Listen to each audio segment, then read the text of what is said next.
Good morning guys. पिछले वाले lecture में हमने टाइप्स ऑफ शेयर्स देख लिए थे। यहाँ तक का अपना कॉन्सेप्ट क्लियर था और आज हम इसके नेक्स्ट बढ़ने वाले हैं। बट उससे पहले आपको मैं बता दूं कि अगर अभी तक आपने हमारे चैनल को सब्सक्राइब नहीं किया है तो प्लीज़ हमारे चैनल को सब्सक्राइब कर लीजिए। साथ ही साथ बेल आइकन भी प्रेस करिएगा ताकि आपको आने वाले अगले हर वीडियो की नोटिफिकेशन आती रहे। चलिए स्टार्ट करते हैं आज का अपना वीडियो। पिछले वाले वीडियो को मैंने थोड़ा स्लो मोशन रखा था जिससे कि मेरे को काफ़ी सारे ऐसे आए हैं कमेंट कि आपने सर जो वीडियो है वो स्लो था, थोड़ा बोरिंग लगा। तो इसलिए इस वाले वीडियो में हम थ्योरी जो कॉन्सेप्ट है उसको मैं थोड़ा सा फास्टली फॉरवर्ड करके हुए पढ़ाऊँगा आपको, ठीक है। तो इसमें अगर आपको कुछ समझ में नहीं आता है तो एक बार आप किताब से रीड कर सकते हैं।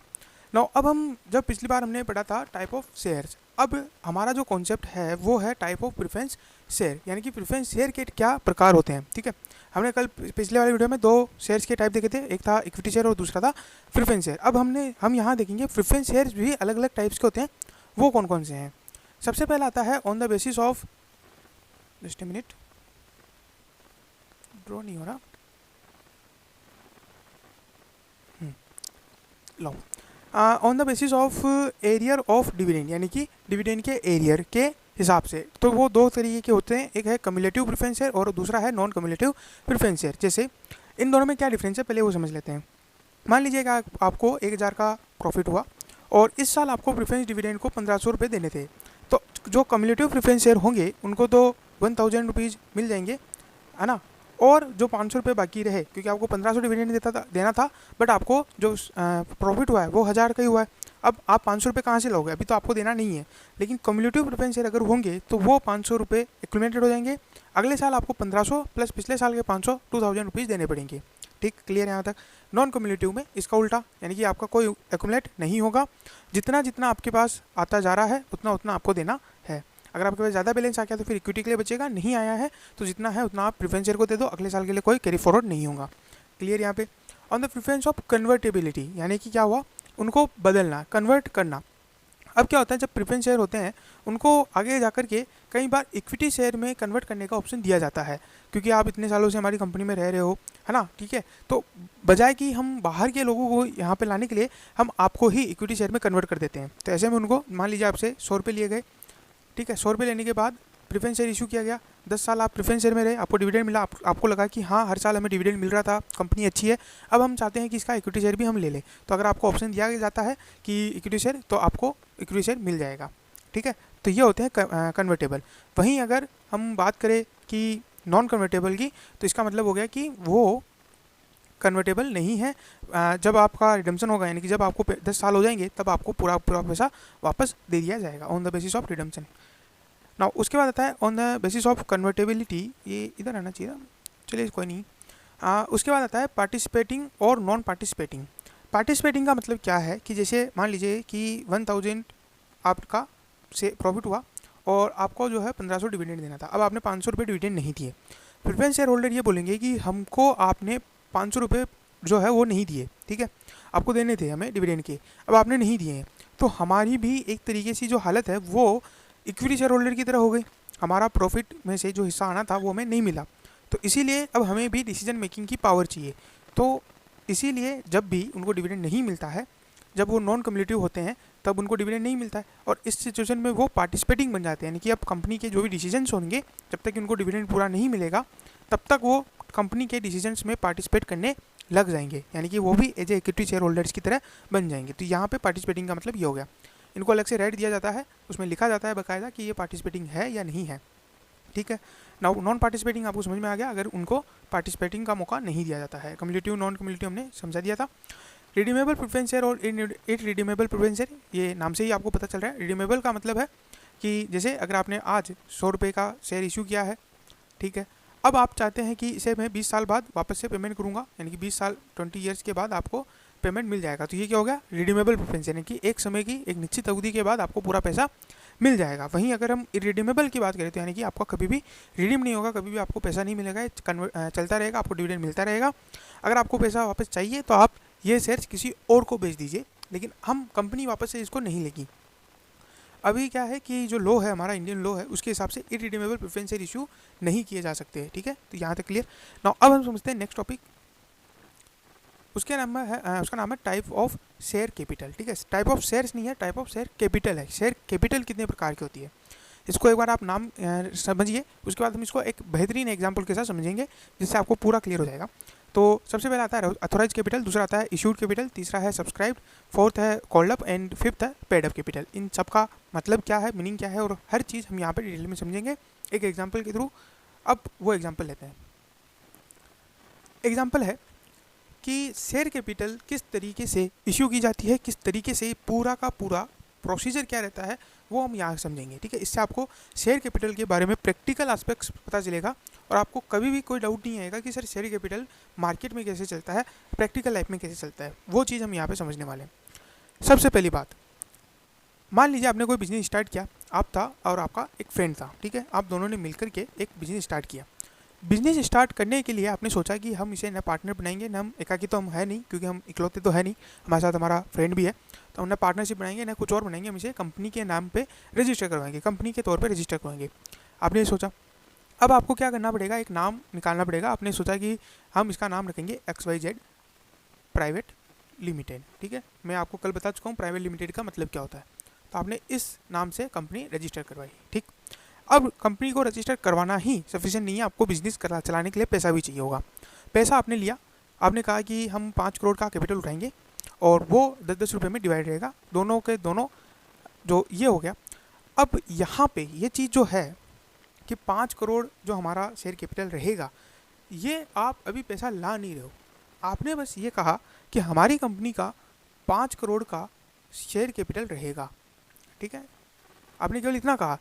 ठीक है, जब आप रजिस्टर करवाने के लिए गए तब आपने उनसे कहा कि हम अपनी शेयर कैपिटल जो है 5 करोड़ रखेंगे, इन फ्यूचर हम इसको बढ़ाते जाएंगे, लेकिन तुरंत लाएंगे ऐसा नहीं है, ये 5 करोड़ हमारे रहेंगे। ठीक है, लाइफ में, इस कंपनी की लाइफ में 5 करोड़ एक अप्पर लिमिट सेट कर दी, ये हमारी लाइफ में चाहिए होगा। ठीक है, इस कंपनी की लाइफ में चाहिए होगा कैपिटल।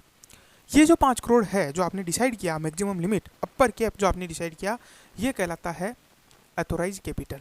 नाउ अथोराइज क्यों, क्योंकि ये अथोराइज किया जाता है बाय द लॉ। आप जब कंपनी रजिस्टर करवाने जाते हो तो बाकायदा वहाँ पे सील लगती है, बाकायदा एक सर्टिफिकेट मिलता है और वहाँ पे लिखा जाता है कि इस कंपनी की अथोराइज कैपिटल ये है। ठीक है, बाकी और कोई कैपिटल वहाँ लिखी नहीं जाती, केवल अथोराइज कैपिटल वहाँ पे लिखी जाती है, इसीलिए ये हो गया अथोराइज कैपिटल। ठीक, अब आपने क्या सोचा कि 10 रुपये के आपने 5 करोड़ का मतलब हो गया कि यहाँ पे 50 लाख शेयर हो गए। ठीक, अब आपको बिजनेस करना था, आप आगे बढ़े, आपने कहा कि चलो 50 लाख शेयर हम उतना नहीं लेते हैं, हम केवल 10 लाख शेयर से ही स्टार्ट करते हैं। ठीक है, 10 लाख शेयर का मतलब हो गया कि 1 करोड़ रुपए, या आपने बिजनेस में लगाए और बिजनेस स्टार्ट किया। ठीक है, यहाँ तो कोई दिक्कत नहीं। अब ये जो 1 करोड़ रुपए आपने देखे कि 1 करोड़ रुपए हम लगाएंगे, ये 1 करोड़ क्या है, ये 1 करोड़ है इश्यू। ठीक है, ये 1 करोड़ क्या है, इश्यूड कैपिटल, जो आपने इशू की, जो आपने कहा कि अब हमें पैसा चाहिए, ये हो गया इशूड शेयर कैपिटल। नाउ उसके बाद आपने क्या कहा कि चलो इशू हो गया। नाउ अब हम बढ़ते हैं आगे की तरफ, और अब हम दोनों ने, जो कि हम 50-50 के थे उस समय, तो हमने कहा कि भाई 5 लाख तुम लाना, 5 लाख शेयर तुम लेना और 5 लाख शेयर मैं लूँगा और उसके बदले में पैसे तुम लाना, 5 लाख शेयर के बदले में 50 लाख मैं लाऊंगा और 50 लाख तुम लाना। ठीक है, दोनों ने हस्ताक्षर कर दिया भाई हाँ हम लाएंगे। ये हस्ताक्षर करना और हस्ताक्षर करने के बाद जो कैपिटल हो जाती है वो कहलाती है सब्सक्राइब्ड कैपिटल। ठीक है, ये कहलाती है सब्सक्राइब कैपिटल। मैं आपको एक जो डेफिनेशन है आपकी बुक की वो मैं आपको नहीं बता रहा हूँ, आपको वो खुद पढ़नी है, ये इतना आपका होमवर्क रहेगा। मैं यहाँ पे आपको समझा रहा हूँ कि what is the meaning of authorize capital, what is the meaning of issued capital and what is the meaning of subscribe capital. यहाँ 3 चीज़ें क्लियर हो गई कि जो आपने लॉ के अंदर लिखा वो क्या हो गया अथोराइज कैपिटल, जो आपने इशू कर दी वो हो गई इशू कैपिटल, जो उन सामने वाले जो आपके फ्रेंड थे और आप थे उन्होंने जब साइन कर दिया कंपनी के पे हाँ हम देंगे, हम एग्री करते हैं कि हम 50 लाख देंगे, वो हो गया आपका सब्सक्राइब कैपिटल। अब कंपनी ने क्या कहा कि भाई हमको 10 रुपये तुरंत नहीं चाहिए। ठीक है, हमने 5 लाख शेयर लगा दिए, आपको दे दिए, बट हमें 10 रुपये तुरंत नहीं चाहिए, हमको उसमें से केवल 6 रुपये चाहिए। हमें अभी 6 रुपये चाहिए, 4 रुपये हम आपको बाद में ले लेंगे, जब हमें चाहिए होगा हम ले लेंगे, अभी आप केवल 6 रुपये दे दो, यानी आपको केवल अभी 60 लाख टोटल कैपिटल आपके पास आएगी। ये जो कैपिटल है वो कहलाती है कॉल्ड अप कैपिटल। ठीक है, वो कहलाती है कॉल्ड अप कैपिटल, क्योंकि वो मांग ली गई। ठीक है, तो इसलिए इसको बोला जाता है कॉल्ड अप कैपिटल। उसके बाद क्या हुआ कि आपका जो फ्रेंड था उसके पास थोड़ा सा फंड की कमी हो गई, और वो अब उसके कितने देने थे 30 लाख जो है आपको देने थे, ठीक है। 10 लाख शेयर थे ना, ठीक है, चलो कोई नहीं। पेड ओनली यहाँ पे 24 लिख लेते हैं, ज़्यादा हो जाएगा नहीं तो, ठीक है। तो 30 एक को देने थे और 30 दूसरे आपके फ्रेंड को देने थे। बट उसके पास जो है स्कैरसिटी ऑफ फंड हो गए, और वो उसने क्या किया कि उसने कहा भाई मैं पूरा 30 लाख पे नहीं कर सकता, मैं अभी केवल 24 लाख ही पे कर सकता हूँ एक तरीके से। हाँ, यहाँ पे सही लिखा हुआ है, 4 लाख शेयर्स है, ठीक है, 4 लाख शेयर्स, यानी कि उन पे मैं 24 लाख ही पे कर सकता हूँ, मेरे पास इतनी अभी कैपेसिटी नहीं है पेमेंट करने की। तो ये जो पेमेंट किया गया, आपने तो पूरा पेमेंट कर दिया 30 लाख का, और आपके फ्रेंड ने जो है 24 लाख का ही पेमेंट किया, तो ये कितना होगा 54 लाख। ये कहलाता है पेड अप कैपिटल, और ये एंड में आपके पास रिसीव होती है। इससे अब आप बिजनेस करना स्टार्ट करते हो, ठीक है। तो यहाँ पे आपको ध्यान रखना है अथोराइज कैपिटल मतलब क्या, जो लो में आपने वहाँ पे अथोराइज किया, उसके बाद आपने कितने इशू किए, यानी कि आपको चाहिए अब, ठीक है, तो आपने इशू किया, अब उसके बाद कितनों ने सब्सक्राइब किया, ठीक है, क्योंकि सब्सक्राइब करना भी बहुत ज़रूरी है। हम एग्री करेंगे तभी आपके पास आएगा ना, आपने तो इशू कर दिया, अब लेने के लिए कोई तैयार नहीं है तो फिर क्या मतलब। तो इशू का मतलब क्या हो गया कि आपने इशू किया, सब्सक्राइब का मतलब हो गया कि जो सामने वाली पार्टी है, जो आपके मेंबर्स है, उन्होंने बोल दिया कि भाई हाँ हम एग्री करते हैं, हम लाके देंगे। उसके बाद जितना कंपनी ने मांग लिया वो होता है कोल्ड अप कैपिटल, और जितना उन्होंने चुका दिया वो होता है पेड अप कैपिटल, ठीक, यहाँ तक हो गया। अब समझते हैं आगे। अब ये जो बिजनेस है ये स्टार्ट होता है, ठीक है। अब वो पुराना एग्जाम्पल यहाँ पे छोड़ दीजिए, अब थोड़ा सा इसको प्रैक्टिकल एस्पेक्ट में समझते हैं। मान लीजिए कि आपने और आपके फ्रेंड ने 1 करोड़ में बिजनेस स्टार्ट कर दिया, ठीक है, 1 करोड़ रुपये आपने आ गए, आपने बिजनेस स्टार्ट कर दिया, ठीक है, किसी ने कोई पेमेंट नहीं रखा, न कंपनी ने पूरा मांग लिया, आपने पूरा दे दिया, ठीक। नाउ अब आपका और आप और आपके दोस्त दोनों हार्डवर्क करते हैं और कंपनी को चलाते हैं, और कंपनी ग्रो करती है, एक मतलब बहुत अच्छे से ग्रो करती है। आपने बहुत अच्छी सी मेहनत की, हार्डवर्क किया और स्मार्ट वर्क किया, जिस वजह से कंपनी ग्रो की। नो, आपका एक और फ्रेंड था जो कि बेंगलुरु में रहता था, और उसको आपके बारे में पता चला कि आप एक कंपनी चला रहे हैं और वो बहुत अच्छी चल रही है, ठीक। तो वो भी चाहता है कि मैं भी थोड़ा प्रॉफिट कमाऊँ, क्योंकि शेयर लूँगा, शेयर में प्रॉफिट का हिस्सा मिलेगा। तो वो आपके पास आता है और कहता है कि भाई मुझे आपकी कंपनी का थोड़ा सा शेयर चाहिए, ठीक है। अब आप सोचते हैं कि यार हमारा अच्छा दोस्त है, ये भी बेंगलुरु में हमारे कॉन्टैक्ट वगैरह लाएगा और बहुत सारी चीज़ें हैं, तो आपने भी कहा कि ठीक है हम आपको शेयर देंगे। अब ये बात हुई कि हम आपको शेयर देंगे, लेकिन लेकिन लेकिन मुझे एक बात बताइए, यहाँ पे एक एकदम ऐसे थोड़ा सा ट्रिकी चीज़ है, क्या आप उसे शेयर 10 रुपये में ही देंगे? अब आपके मन में आएगा कि हाँ 10 रुपये में देंगे, क्योंकि हमने 10 रुपये में लिया था, वो भी 10 रुपये में देगा। ऐसा नहीं होता है। क्यों नहीं होता है? मान लीजिए आपने 1 करोड़ में स्टार्ट किया, आपने प्रॉफिट कमाया, प्रॉफिट कमाओगे तो ये 1 करोड़ जो है, जो आपकी एसेट है, वो इंक्रीज होती जाएगी, क्योंकि पूरा प्रॉफिट कोई निकालता नहीं है, ठीक है, धीरे धीरे इंक्रीज होगा। और चलिए मान लेते हैं कि पूरा प्रॉफिट निकाल भी लिया, तब भी आपकी जो गुडविल है वो इंक्रीज होती जाएगी, आपकी जो बिजनेस की जो वैल्यूएशन है वो बढ़ेगी। क्यों बढ़ेगी? एक थे जब आप शुरुआत में आए थे तब आपको कोई नहीं जानता था, धीरे धीरे जब आपने उस बिज़नेस को बढ़ाया, जब आपने उस बिज़नेस को किया, तब यहाँ के आसपास के लोग, उस एरिया के लोग आपको जानने लगे हैं, उस बिज़नेस को जानने लगे हैं, ठीक है। जब रिलायंस इंडस्ट्री शुरू हुई थी, या चलिए रिलायंस को छोड़िए, आप में से SBI को सब जानते होंगे, तो जब स्टेट बैंक ऑफ इंडिया जब शुरू हुआ था, कई लोगों को विश्वास नहीं होता था। आज जब उसे स्टार्ट हुए 100 ईयर से भी ज़्यादा हो चुके हैं, तब ठीक है, पहले वो किसी और नाम से जाना जाता था, उसके बाद SBI एक्ट आया, उसके बाद उसको SBI में उसको उसका जो नाम है वो स्टेट बैंक ऑफ इंडिया कर दिया है, ठीक है। तो अब क्या है, उसके एक गुडविल है, ठीक है, उसकी एसेट हो सकती है भले ही जो किताबों में है वो 1 करोड़ है, 100 करोड़ है, 200 करोड़ है, उससे कोई फर्क नहीं पड़ता। उसे आज सब जानते हैं, उसके नाम पे आज सब पैसा लगाने के लिए तैयार है, इस वजह से उसकी जो वैल्यूएशन है वो बहुत ज़्यादा है। इसीलिए आप 10 रुपये में इशू नहीं करोगे। अब यहाँ पे क्या होता है, यहाँ पे बड़े बड़े वैल्यूएशन ऑफिसर्स आते हैं, वो आपके इन वैल्यूज़ निकालते हैं और शेयर की वैल्यू निकाली जाती है। शेयर की वैल्यू निकालने के बाद आपने सोचा कि ये वैल्यू जो है वो 100 रुपीज़ सही रहेगी, मतलब हम एक शेयर जो है वो 100 रुपीज़ में इशू करेंगे। अब आपके पास टोटल 50 लाख शेयर थे, जिनमें से 10 लाख आप और आपका फ्रेंड ले चुके हैं। अब आपने तीसरे फ्रेंड को, क्योंकि उसके पास बहुत पैसा था, बेंगलुरु में उसने काफ़ी सारा पैसा कमाया हुआ है, तो वो कहता है कि मुझे 10 लाख शेयर दे दो। अब यहाँ पे आप 100 रुपीज़ देखो लोगे और आप उसे 10 करोड़ रुपये ले लोगे। नाउ 100 करोड़ रुपीज़ आपने एक वैल्यूएशन निकाली। क्या ये वैल्यूएशन एकदम करेक्ट है? क्या आपके पास उतनी एसेट पड़ी थी? क्या आप उतने अमीर हो? नहीं, आप उतने अमीर नहीं हो, आपके पास उतनी एसेट नहीं है। ये एक वैल्यू निकाली गई है आपके बिजनेस की। अब जो आपके पास 5 लाख शेयर थे, उनकी भी वैल्यू 100 रुपीज़ शेयर से निकाली जाएगी। तो जहाँ पहले आपके 50 लाख थी, अब वो वैल्यू बढ़ गई है 5 करोड़ रुपये।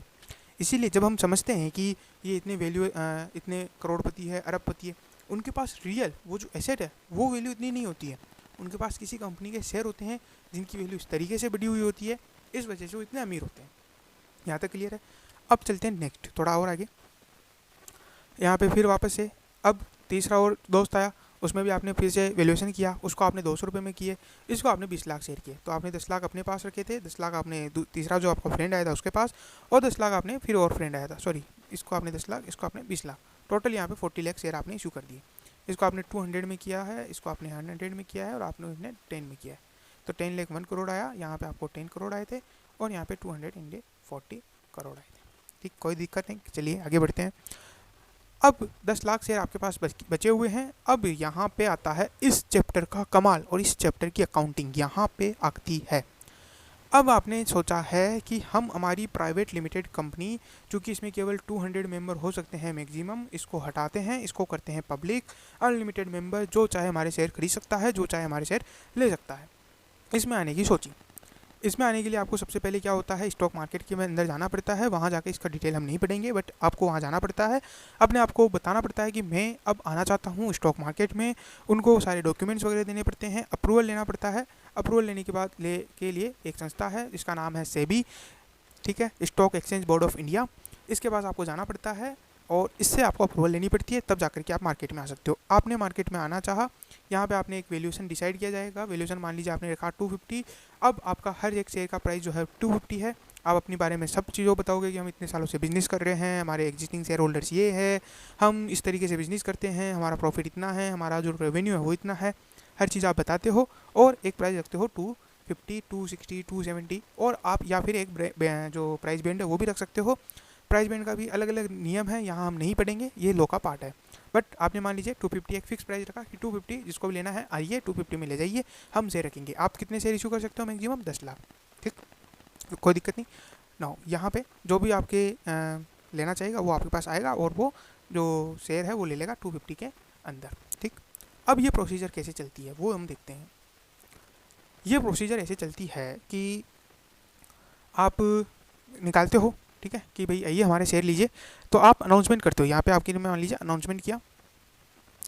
अनाउंसमेंट करने के बाद आप एक डेट देते हो कि यहाँ से यहाँ तक, डेट टू डेट, इस दौरान आप हमारे शेयर के लिए अप्लाई कर सकते हो, ठीक है।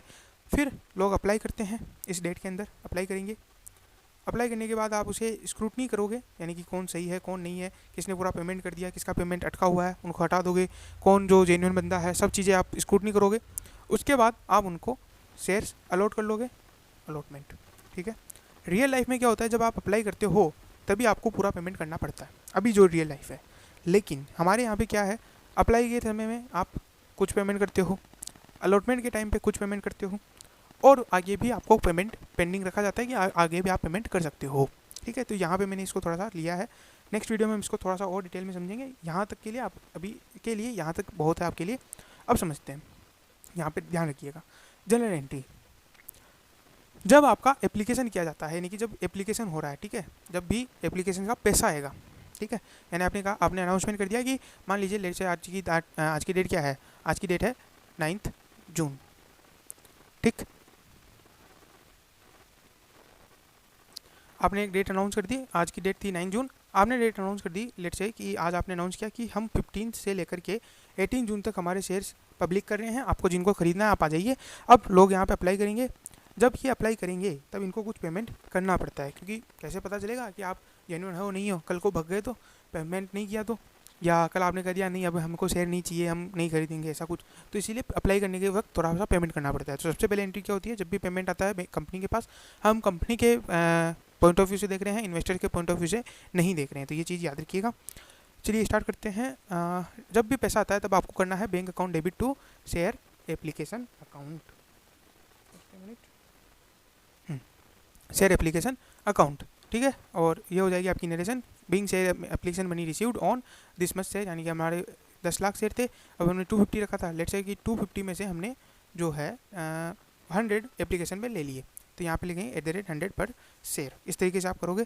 फिर जब आप उनको एप्लीकेशन मनी पूरी आ जाएगी आपके पास, अब आप उसको शेयर कैपिटल अकाउंट में ट्रांसफर करोगे, क्योंकि अल्टीमेटली आपको क्या है, शेयर कैपिटल में ट्रांसफर करना है। शेयर कैपिटल एक अल्टीमेटली चीज़ है, शेयर एप्लीकेशन तो आपने उस समय के लिए खोला है, 15 से लेकर के 18 जुलाई तक के 18 जून के लिए, ठीक है। उसके बाद तो आपको क्या करना है, कैपिटल में डालना है, तो आप उसके ट्रांसफर कर दोगे share application to share capital, being share application money transfer to share capital account. यहाँ तक कोई दिक्कत नहीं। अब आता है अलॉटमेंट। पिछली बार हमने देखा था एप्लीकेशन हो गया, एप्लीकेशन होने के बाद अब क्या करेंगे, स्क्रूटनी होगी, स्क्रूटनी होने के बाद जिनको सही पाया जाएगा उनको अलॉटमेंट कर देंगे। मान लीजिए किसी ने 100 के बजाय 99 का पेमेंट कर दिया, हटाओ उसको। किसी ने मान लीजिए पेमेंट ही नहीं किया, हटाओ उसको। अप्लाई कोई भी कर सकता है, पेमेंट किए बिना भी कर सकता है, कोई दिक्कत नहीं है, स्वतंत्र भारत है यहाँ पे। अब just a minute, now allotment होगा। अब अलॉटमेंट के टाइम पे क्या एंट्री होगी, मेकिंग अलॉटमेंट। सबसे पहले आप ड्यू करोगे, यानी कि आप उससे पैसा मांगोगे। पैसा मांगने के लिए आप एक एंट्री करते हो, share allotment account debit to share capital account. यहाँ पे भी वापस 10 लाख जो शेयर थे, और मान लीजिए यहाँ पर भी आप 100 रुपीज़ पर शेयर मांगते हो, 50 रुपीज़ अभी बाकी है। जब पैसा आता जाएगा तब आप क्या करोगे, bank account debit to share allotment account, ये एंट्री हो गई। याद कर लीजिए, ज़्यादा डिफिकल्ट है नहीं। नोट क्या है कि many time there are calls also which is named as share first call, share second call and so on. तो सिमिलर एंट्री अलॉटमेंट के हिसाब से की जाएगी। यहाँ पे क्या हुआ, हमने अलॉटमेंट में मान लीजिए हमने 150 टोटल मांग लिया, तो यहाँ पे क्या हो जाएगा 150 पर शेयर और ख़त्म। लेकिन कई बार क्या होता है 50 रुपये पेंडिंग रख दिए जाते हैं। अब क्या होगा, 50 रुपये मांगेंगे बाद में, तो जब भी मांगेंगे तब हम उनको क्या बोलेंगे, शेयर अलॉटमेंट नहीं बोलेंगे, शेयर फर्स्ट कॉल, ठीक है, टू शेयर कैपिटल अकाउंट। और उसके बाद में bank account debit to share first call. उसके बाद अगर मान लीजिए 50 की बजाय 25 दो बार मांगिए तो फर्स्ट कॉल, फिर सेकंड कॉल। 3 बार मांगे, first call, second call, third call. 4 बार मांगे, फर्स्ट सेकंड थर्ड फोर्थ। लेकिन इतना होता जाएगा, ठीक है। तो इसमें आपको ज़्यादा झंझट लेने की ज़रूरत नहीं है। चलिए स्टार्ट करते हैं। नेक्स्ट चीज़, टाइम ऑफ कॉल्स, ये मैंने एंट्री आपको बता दी। Share first call account debit to share capital and then bank account debit to share first call. इन एंट्रीज को एक बार अपनी बुक से और से पढ़िएगा, जिससे कि आपको चीज़ें क्लियर हो। हमारा अब क्वेश्चन रहा है पेंडिंग, ये हम नेक्स्ट वीडियो लेक्चर में देखेंगे। यहाँ तक इतना ही। Thank you very much for listening us. Good day, good bye. पढ़ते रहिए और आगे बढ़ते रहिए। Thank you very much. चलिए।